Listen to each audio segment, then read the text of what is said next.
Yes बच्चों, आज हम कंपोजिशन स्कीम के बारे में डिस्कस करने वाले हैं। वीडियो कनेक्ट करना सभी स्टूडेंट। यस बच्चों, तो देख लेते हैं एक बार कंपोजिशन स्कीम के बारे में। बच्चों, इसमें सेक्शन 10 एप्लीकेबल होता है और रूल 3 to 7 आज हम लोग देख करिए। देखो क्या लिखा हुआ है, explain in brief composition scheme. Short में हमें एक्सप्लेन करना है। GST requires too much accounting and complicated procedure for availing ITC and making payment of output tax, which may be very difficult for small taxpayers. मतलब हम इसमें किसकी बात कर रहे हैं? स्मॉल टैक्स पेयर्स की बात, स्मॉल टैक्स पेयर्स की बात कर रहे हैं बच्चों। अगर प्रोसीजर देखा जाए जीएसटी के अंदर, चाहे वो रिटर्न फाइलिंग का है, चाहे वो टैक्स की कैलकुलेशन का है, चाहे वो पेमेंट ऑफ टैक्स का है, बच्चों बहुत सारी रिटर्न्स, बहुत सारी लीगल फॉर्मेलिटीज, बहुत सारी अकाउंटिंग से रिलेटेड फॉर्मेलिटीज कंप्लाई करनी होती है। एक बहुत छोटा बिजनेसमैन जिसके दिन की बहुत ज्यादा सेल नहीं है, ठीक है, जिसकी टर्नओवर बहुत ज्यादा नहीं है, एक सर्टेन लिमिट को एक्सीड नहीं करती, क्या उस पर एडिशनल बर्डन नहीं? बिल्कुल। देखो, बहुत सारे कंप्लायंसेस का मतलब होता है कंप्लायंसेस की कॉस्ट। जितने ज्यादा कंप्लायंसेस करते हैं, कंप्लायंसेस को करने की कॉस्ट होती है। जितनी लीगल फॉर्मेलिटीज होती हैं उन्हें फॉलो करने की कॉस्ट होती है। कई बार स्मॉल बिजनेसमैन ये कॉस्ट बियर नहीं करना चाहिए, ठीक है। They want relaxation, they want some kind of relaxation. तो यहीं पर आगे देखते हैं। Difficult for small taxpayers, hence composition scheme has been devised, which is a simplified scheme. बच्चों, स्मॉल टैक्स पेयर्स के लिए है, इसे आप सिंप्लीफाइड स्कीम कह सकते, एंड इज ऑप्शनल। अगर कोई लेना चाहे small businessman, small tax payer, तो अवेल कर सकता है, नहीं तो मैंडेटरी नहीं है, इट्स ऑप्शनल। दीज आर की point. Composition scheme small tax payers के लिए अवेलेबल है, सिंप्लीफाइड स्कीम है, ऑप्शनल स्कीम है। सेक्शन 10 के अंदर हम इसे स्टडी करेंगे। फिर यहाँ पर नीचे गिवन है, there will be two types of composition schemes and are as given below. देखते हैं कौन कौन सी। यस बच्चों, बच्चों एक अच्छी बात यह है कि अभी सर्विसेज के ऊपर भी कंपोजिशन स्कीम मिलनी शुरू हो गई। पहले कंपोजिशन स्कीम सिर्फ और सिर्फ गुड्स के लिए थी। सिर्फ किसके लिए थी? गुड्स के लिए थी, ठीक है। मतलब जो गुड्स को मैन्युफैक्चर कर रहा है या गुड्स गुड्स को ट्रेड कर रहा है, सिर्फ वही कंपोजिशन स्कीम का बेनिफिट ले पाता। कुछ टाइम से कंपोजिशन स्कीम का बेनिफिट सर्विस सेक्टर को भी टू सम एक्सटेंट मिलना शुरू हो गया। Composition scheme where mainly supply of goods, supply is of goods. बच्चों गुड्स की बात हो रही है। अगर आप गुड्स की सप्लाई कर रहे हो तो कंपोजिशन स्कीम क्या है आपके लिए? Section 10 subsection 1 and section 10 subsection 2 applicable. As per section 10, a registered dealer whose aggregate turnover in the preceding year is up to 1 crore 50 lakh may opt for composition scheme, and in that case he will not be allowed to charge any output tax. Also no ITC is allowed, rather he himself has to pay tax. बच्चों अब कुछ की points यहाँ से निकल कर आ रहे हैं। कंपोजिशन स्कीम अवेल कब कर सकते हो? गुड्स के ऊपर कब अवेल कर सकते हो? सेक्शन कौन सा एप्लीकेबल होगा? ठीक है, तो सबसे पहले प्रिसीडिंग ईयर की turnover check. Preceding year means पिछले साल की टर्नओवर चेक। कौन सी turnover? Aggregate turnover check of preceding year. बच्चों अगर प्रिसीडिंग ईयर की टर्नओवर जो है, अगर प्रिसीडिंग ईयर की जो टर्नओवर है बच्चों 150 लाख को एक्सीड नहीं कर, एग्रीगेट टर्नओवर अगर कितने को एक्सीड नहीं कर रही? 150 लाख को एक्सीड नहीं कर रही, तो वो रजिस्टर्ड डीलर, बच्चों रजिस्टर्ड डीलर जिसकी एग्रीगेट टर्नओवर प्रीवियस ईयर की 150 लाख को एक्सीड नहीं कर रही, he may opt for composition scheme. May opt optional है, चाहे तो वो कंपोजिशन स्कीम को अवेल कर सकते। सर फायदा क्या होगा? मतलब एक नॉर्मल स्कीम में जीएसटी पेयर एक नॉर्मल स्कीम में है और एक कंपोजिशन स्कीम वाला जीएसटी पे करने वाला है, तो कंपोजिशन स्कीम वाले को बेनिफिट क्या हो? बच्चों कंपोजिशन स्कीम वाले को बेनिफिट ये है कि उसके ऊपर जो रेट ऑफ टैक्स एप्लीकेबल होगा वो बहुत कम एप्लीकेबल, ठीक है। नॉर्मल स्कीम में हो सकता है 24%, ठीक है, 28% भी हो, कुछ भी हो सकता है, 18% भी हो, लेकिन कंपोजिशन स्कीम में जो रेट ऑफ टैक्स है आगे मैं बताने वाला हूँ बहुत कम होगा। देखो नीचे गिवन है, एक एग्जाम्पल दिया हुआ है। ये rate of tax 0.5% CGST, 0.5% SGST, total कितना हुआ? 1%। तो कंपोजिशन स्कीम में रेट ऑफ टैक्स बहुत कम होता है in comparison to normal scheme. Sir ये तो बहुत फायदा है। बिल्कुल, कंपोजिशन स्कीम में बहुत बेनिफिट है। क्या बेनिफिट है? इसमें रेट ऑफ टैक्स बहुत कम होता है, तभी तो स्मॉल टैक्स पेयर इसे ऑप्ट करेगा। ठीक है ना? ठीक है, स्मॉल बिजनेसमैन इसे ऑप्ट करेगा। सर लॉस क्या है? बच्चों लॉस भी है, इस ध्यान देना है। लॉस क्या है? लॉस ये है कि आउटपुट टैक्स को आप कस्टमर से चार्ज नहीं, आउटपुट टैक्स को आप कस्टमर से चार्ज नहीं कर सकते, आप बिल में नहीं दिखा सकते, आप कस्टमर से चार्ज नहीं कर सकते। इनडायरेक्ट टैक्स में क्या होता है? इनडायरेक्ट टैक्स में अल्टीमेट बर्डन कंज्यूमर पे होता है, वो कंज्यूमर से चार्ज किया जाता है। यहाँ पर आप जो भी आउटपुट टैक्स होगा, जो भी आप टैक्स चार्ज कर रहे हो, कंपोजिशन लेवी स्कीम का जो भी टैक्स होगा, उसे आप बिल में अलग से शो नहीं करोगे, इनवॉइस में आप अलग से शो नहीं करोगे। ठीक है ना? मतलब आप टोटल वैल्यू दिखाओगे और उस पर कोई टैक्स का अमाउंट नहीं दिखाओगे। डन। तो एक चीज तो ये हो गई कि आउटपुट टैक्स आप जो भी आप बिल इशू कर रहे हो, जो भी आप बिल इशू कर रहे हो कस्टमर को, उसमें आउटपुट टैक्स आप अलग से शो नहीं करोगे। ठीक है। दूसरी चीज ये है, आपको आईटीसी का बेनिफिट नहीं मिलेगा। ITC not allowed, input tax credit not allowed. ठीक है ना? आपको आईटीसी का बेनिफिट नहीं मिलेगा, इनपुट टैक्स क्रेडिट नहीं मिलेगा। ठीक है बच्चों, एक बार इस चैप्टर में अभी तक समझा क्या है? स्मॉल टैक्स पेयर्स को ये बेनिफिट अवेलेबल है, स्कीम अवेलेबल है। स्मॉल टैक्स पेयर्स के, स्मॉल बिजनेसमैन के लिए स्कीम अवेलेबल है। बच्चों जो स्कीम अभी रीड करनी शुरू की है गुड्स के केस में, ठीक है, section 10 sub section 1, section 10 sub section 2 applicable है। डीलर रजिस्टर्ड होना चाहिए, रजिस्टर्ड डीलर को अवेलेबल। किसको अवेलेबल है? Registered dealer. अच्छा, अगर स्कीम को ऑप्ट करना चाहते हो तो प्रीवियस ईयर की टर्नओवर को चेक करेंगे। प्रीवियस ईयर की टर्नओवर 150 लाख को एक्सीड नहीं कर रही, अगर प्रीवियस ईयर की टर्नओवर एक्सीड नहीं कर रही तो करंट ईयर में कंपोजिशन लेवी स्कीम को अवेल कर सकते, मतलब करंट ईयर में कंपोजिशन स्कीम अवेल कर सकते हो या नहीं, ये किस पर डिपेंड करेगा? प्रीवियस ईयर की टर्नओवर पर डिपेंड। किस पर डिपेंड करेगा? प्रीवियस ईयर की टर्नओवर। ठीक है, नेक्स्ट पॉइंट देखते बच्चों। कुछ स्पेशल स्टेट्स हैं, इनको ध्यान रखना होगा। The limit of 150 lakhs shall be taken as 75 lakh। बच्चों इन स्टेट्स के केस में लिमिट 150 lakhs की जगह कितनी एप्लीकेबल होगी, और अदर स्टेट्स में कितनी होगी? एग्रीगेट टर्नओवर की लिमिट 150 lakhs। इन स्टेट्स के केस में 75 लाख की लिमिट है। मतलब इसमें जो प्रीवियस ईयर की एग्रीगेट टर्नओवर चेक करोगे वो 75 लाख को एक्सीड नहीं कर रही, तभी आप करंट ईयर में स्कीम को अवेल कर पाओगे। डन बच्चों, नेक्स्ट पॉइंट देखते हैं। The rate shall be as given under rule 7 and is as given below. Rate of tax composition scheme में कितना एप्लीकेबल होगा? रेट ऑफ टैक्स कितना लगेगा बच्चों? 0.5% CGST and 0.5% SGST of turnover in the state, turnover in UT in case of manufacture. अगर आप goods को manufacture कर रहे हो तो ड्यूटी का रेट कितना है? CGST 0.5, SGST 0.5। ठीक है, डन। सर इसमें आईजीएसटी नहीं है बच्चों, आईजीएसटी एप्लीकेबल नहीं होगा, क्योंकि अगर आपने इंटर स्टेट सेल की तो फिर आप कंपोजिशन स्कीम का बेनिफिट ही नहीं ले सकते। कंडीशन है, अगर कोई इंटर स्टेट सेल कर रहा है तो कंपोजिशन स्कीम को अवेल नहीं कर सकते। ठीक है ना? तो इंटर स्टेट सेल में आईजीएसटी लगता है। ठीक है, आगे देख। ये तो हमने देखा किसी केस में, अगर गुड्स को मैन्युफैक्चर करना। अगर कोई कोई रेस्टोरेंट सर्विसेज प्रोवाइड, क्या प्रोवाइड कर रहे हैं? रेस्टोरेंट सर्विस, तो रेट ऑफ टैक्स कितना है? 2.5% CGST, 2.5% SGST. Other supply, other supply उस केस में 0.5% सीजीएसटी, 0.5% एसजीएसटी। फिर क्या लिखा है? But it will be computed on taxable supply instead of total supply. मतलब ये किस पर एप्लीकेबल होगा? टैक्सेबल सप्लाईज पे। बच्चों स्टेप बाय स्टेप देखेंगे अभी सारी डेफिनेशंस कुछ। ठीक है ना?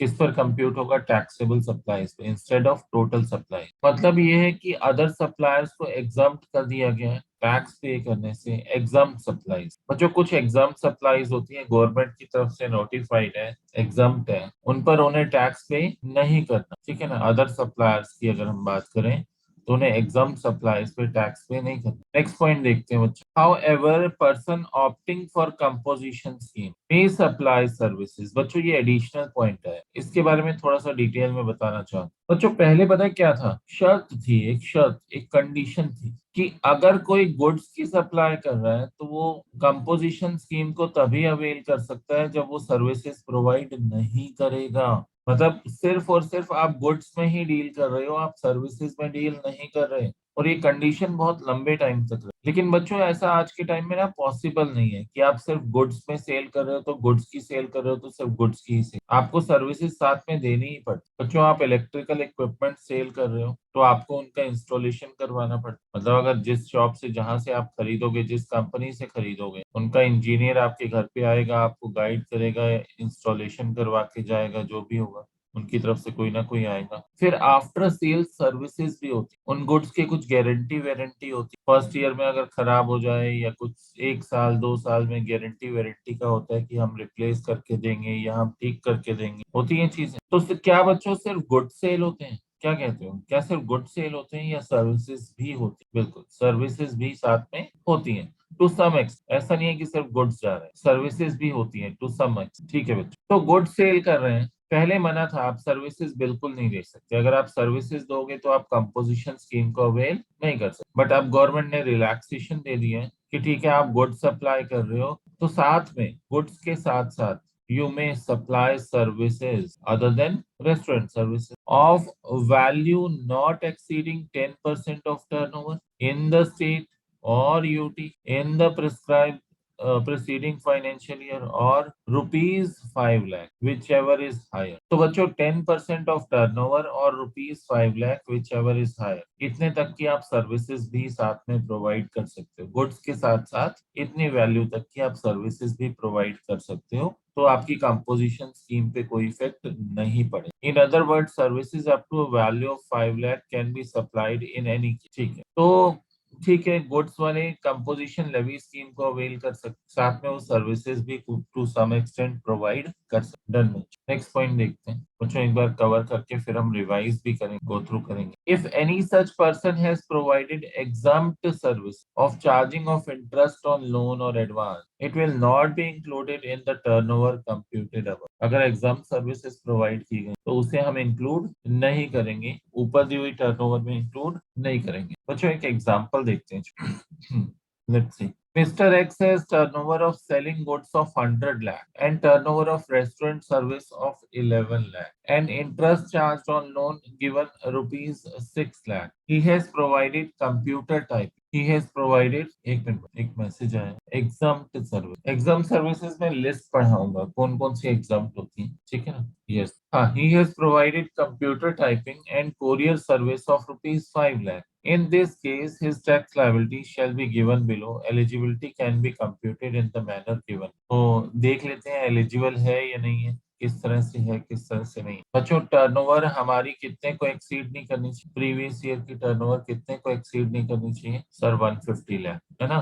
तो हम कंपोजिशन लेवी स्कीम को अवेल कर सकते हैं, ठीक है। तो भाई टर्नओवर ऑफ गुड्स 100 लाख है, turnover of restaurant service 11 lakh है, इंटरेस्ट चार्ज 6 लाख है, he has provided computer typing and courier service 5 lakh है। GST payable by him shall be, कितना आएगा बच्चों, हमने रेट ऑफ टैक्स देखे थे, ठीक है, हमने रेट ऑफ टैक्स अभी देखे, कितने कितने देखे थे। मैन्युफैक्चर पे इतना, रेस्टोरेंट सर्विसेज पे इतना 2.5%, अदर टैक्सेबल सप्लाईज पे इतना, ठीक। तो जीएसटी पेएबल बाय हिम बच्चों 100 लाख पर तो 0.5% के हिसाब से, है ना। और जो हमारी रेस्टोरेंट सर्विस है 11 लाख, उस पर 2.5% के हिसाब से। बच्चों कैलकुलेट करके देख लो, इतना ही आ रहा है ना सर, आ तो इतना ही रहा है ना।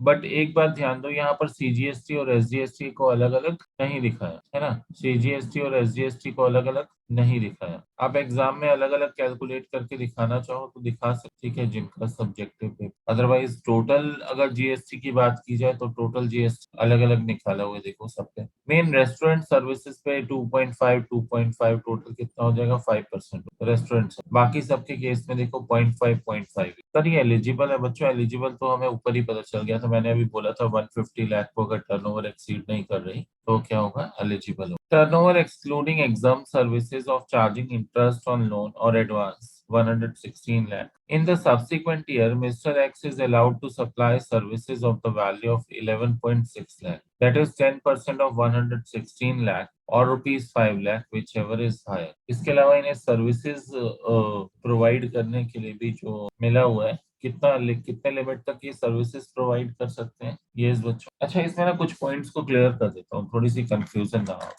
बच्चों अगर हम देखें तो यहाँ पर कहीं पर प्रीवियस ईयर की टर्नओवर नहीं गिवन, कहीं पर भी प्रीवियस ईयर की टर्नओवर नहीं। अच्छा, प्रीवियस ईयर की टर्नओवर नहीं गिवन सर, एलिजिबिलिटी तो हम प्रीवियस ईयर की टर्नओवर के बेसिस पे देखते हैं ना। एलिजिबिलिटी किसके बेसिस पे देखते हैं? प्रीवियस ईयर की टर्नओवर के बेसिस। तो उसे आप एग्जाम आप मान के चल सकते हो एलिजिबल है, ठीक है। प्रीवियस ईयर के बेसिस पे करंट ईयर के लिए एलिजिबल है। एक तो प्रीवियस ईयर की टर्नओवर देख, और करंट ईयर में भी जो एलिजिबिलिटी रहती है वो 150 लाख तक ही रहेगी। कितने तक रहेगी? 150 लाख तक ही रहेगी। मतलब अगर कंपोजिशन लेवी स्कीम का बेनिफिट मिलेगा तो 150 लाख तक ही मिलेगा, उसके बियॉन्ड नहीं मिलेगा। अभी ऐसे प्रैक्टिकल्स आएंगे, अगर उसके बियॉन्ड आपकी टर्नओवर है तो फिर नॉर्मल रेट ऑफ टैक्स लगेगी। कंपोजिशन लेवी स्कीम का बेनिफिट सिर्फ कितने तक मिलेगा? 150 लाख। उसके बियॉन्ड अगर उसको टर्नओवर एक्सीड करती है आपकी current year, normal rate of tax. ठीक बच्चों, इसके बेसिस पे नेक्स्ट ईयर में वो एलिजिबल हो जाएगा, क्योंकि यहाँ भी 150 लाख को एक्सीड नहीं कर रही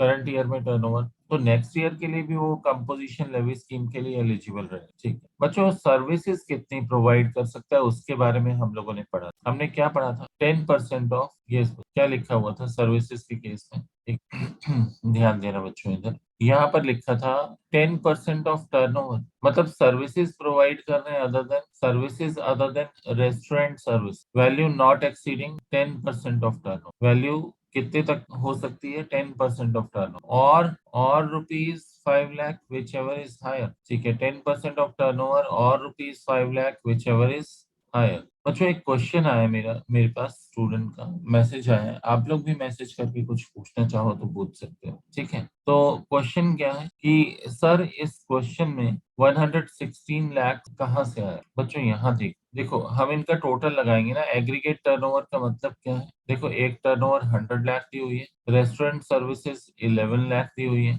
और कोरियर सर्विस 5 लाख। तो बच्चों इनका एग्रीगेट कितना आ जाएगा? टोटल कितना आ जाएगा? That will become 116 lakh. ठीक है ना, which is less than 150 lakh. That's why mister X is eligible for composition levy scheme. ठीक है ना, डन। नेक्स्ट पॉइंट देखते हैं बच्चों। अच्छा, यहाँ पर ये पॉइंट डिस्कस करना रह गया था ना, इसको देख बच्चों। इन सब्सिक्वेंट ईयर में वही हम देख रहे थे अभी, 10% ऑफ टर्नओवर। बच्चों 10% ऑफ टर्नओवर मतलब 10% ऑफ 116 लाख कितना आ जाएगा? 11.6 लाख और 5 lakh whichever is higher. इतने तक की सर्विसेज ये प्रोवाइड कर सकता है in addition to goods. Mister X इतने तक की सर्विसेज प्रोवाइड कर सकते हैं नेक्स्ट ईयर में इन एडिशन टू गुड्स। कितना आ जाएगा इन दोनों में से हायर? 11.6 लाख। ठीक है ना, कितना आ जाएगा? 11.6।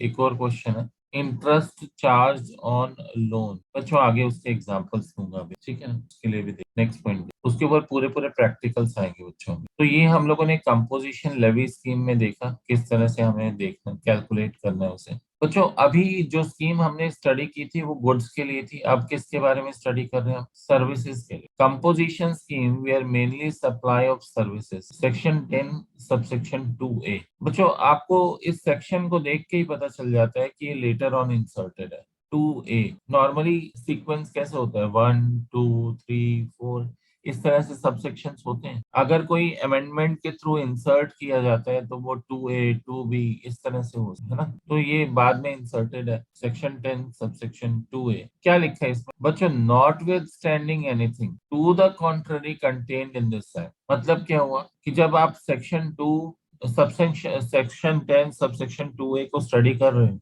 तो then it has an overriding, ठीक है ना, but subject to the provisions of subsections 3 and 4 of section 9। A registered person, बच्चों ये किस पर एप्लीकेबल है? रजिस्टर्ड पर्सन पे। Not eligible to opt to pay tax under section 10 subsection 1 and section 10 subsection 2। अभी क्लियर कर रहा हूँ। Whose aggregate turnover in the preceding financial year did not exceed 50 lakh। Sir क्या कहानी है? बच्चों ध्यान से, सिंपल वर्ड्स। पहली बात, ये composition scheme again small businessman को अवेलेबल है, स्मॉल बिजनेसमैन के लिए अवेलेबल है। दूसरा, ये सिर्फ सप्लाई ऑफ सर्विसेज के केस, ये वाला सबसेक्शन 2 है, सप्लाई ऑफ सर्विसेज के केस में एप्लीकेबल है।